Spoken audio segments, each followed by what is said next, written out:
So I'm going to be giving a tip on how you connect the Beats Studio Buds Plus earbuds to any Android or Samsung phone.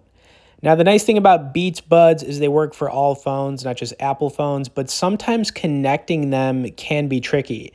For example, if you're using an iPhone right now, it would just connect automatically when you open the battery case. However, that's not the case here. So what you want to first try is go into your Bluetooth settings, and you want to hold the middle button on the battery case for around 3 seconds.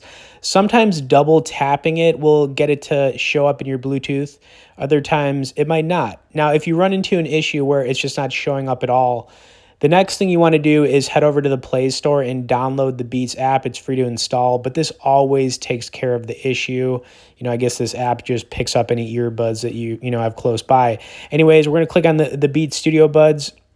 I'm going to try tapping it again. We're going to go back into our Bluetooth settings because that's what it's asking us to do. And once again, takes a couple seconds, but it should pop up.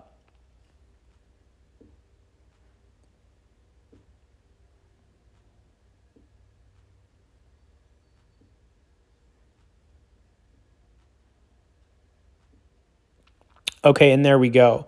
Like I said, sometimes it takes a little bit longer, but when you install that Beats app from the Play Store, it usually just takes care of the problem. And yeah, anyways, hope you guys enjoyed this quick tip. Definitely love the transparent color on these earbuds. I think it looks super, super slick. As always, thanks for watching this one, guys, and we'll see y'all in the next video.